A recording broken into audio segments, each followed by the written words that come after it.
What up, survivors? It's your girl Delilah back with them nitty gritty girls. Wasn't planning on coming today, but I stumbled across this from this man. I thought we were done with him, but according to Mr. Knight, and mind you, let's remember now, this man's currently incarcerated and has a podcast. But he said, I don't care if it's Jay-Z, I don't care if it's Snoop. Suge Knight says Baby Oil is not the only one to blame. Expresses disappointment over his friends in music industry.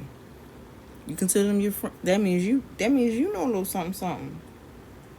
Come on, well, not we all know, but I mean, even Tupac gave hints that he knew about Baby Oil back in the day. But okay. Sean Baby Oil Combs' arrest created a chain reaction that brought light to the darkest corners of the music industry. Did it really? Everyone who was even closely associated with the disgruntled monster has been condemned in the eyes of the public. Who? And very few have managed to make it out unscathed. Who? Y'all help me. The accusations stacked against Combs are very serious, having shocked some of his closest friends and even his foes. Who? Well, you got like people like Nick playing dumb. Who else I did a little article on? Playing dumb. Not on playing dumb. Suge Knight and Combs famously do not get along. Their feud has been going on for decades now. Suge probably just happy that the truth that he knew about the true Baby Oil he know is finally coming out. So, and one can imagine that they thought the worst of each other. Despite this, the former CEO of Death Row Records is in awe of the dirty laundry that is coming out against the rapper. Suge Knight proposes a bigger conspiracy. Now, this is where I believe. This is where I'm scared to dig in too deep. Suge Knight isn't a saint in the slightest, being a convicted felon and serving a 28 year sentence in prison. His opinions and thoughts are heard through his podcast. Leave that right there. Which he hosts from behind bars. Leave that right there too. Hold on, y'all. Despite his situation, there is still a level of shock in his tone when he talks about recent events in the music industry. Recently, he gave an interview with News Nation where he essentially speculated that Baby Oil wasn't doing these things on his own. Hold up 1 second. No. There's about to be a huge slam, alright? Because I'm about to shut. How did that not work?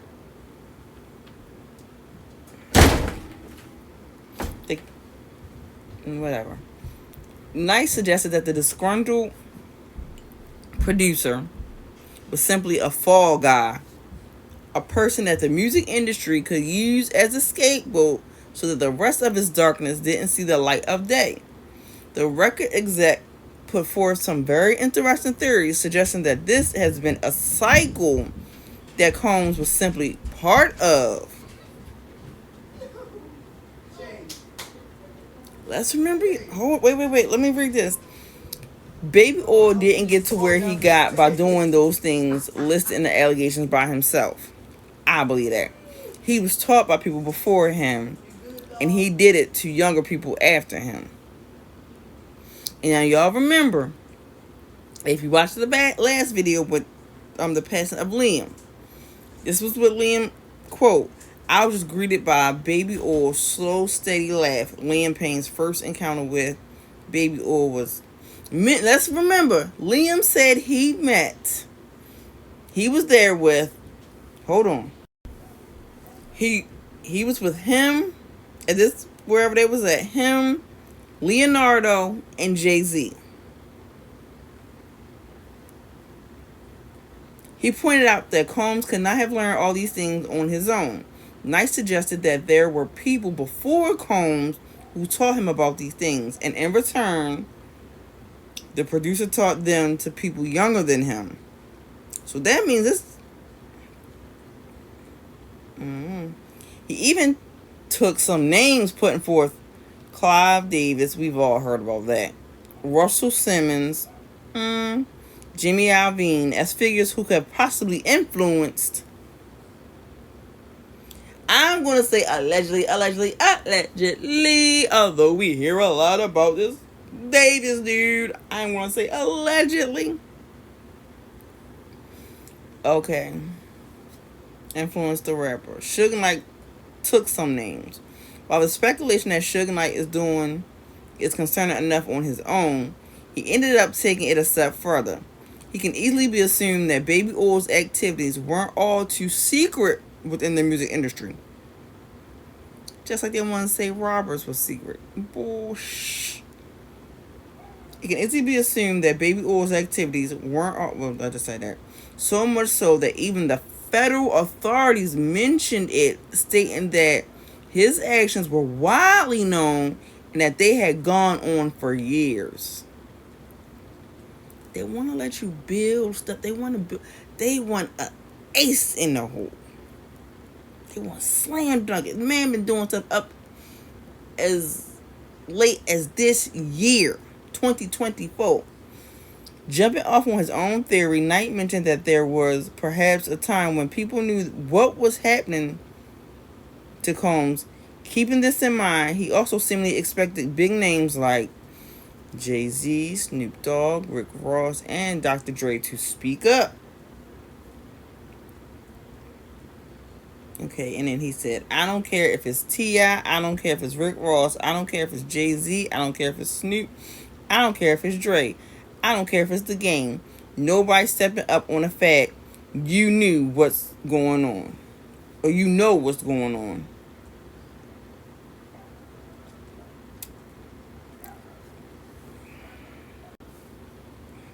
Calling him out for not helping the producer or even stopping him when they knew what was going on.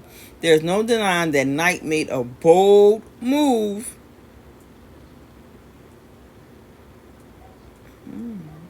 Then we have some comments. Let's see. Finally, someone talks about how even the authorities knew for years.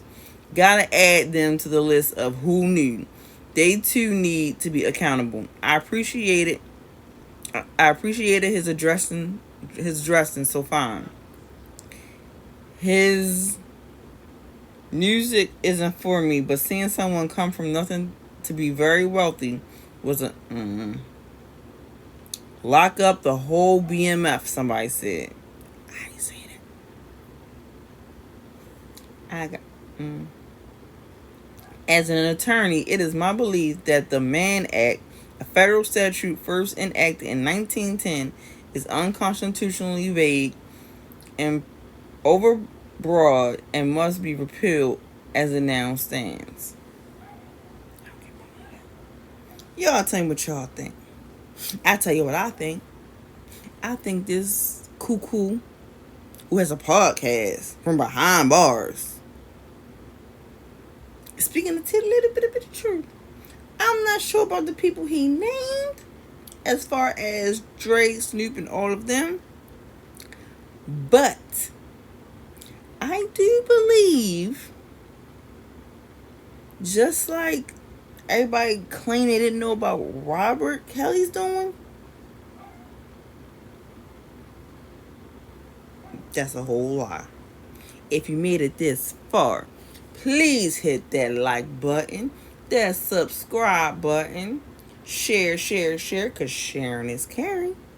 And just like water and a mother and sun, I'm out of here, coach.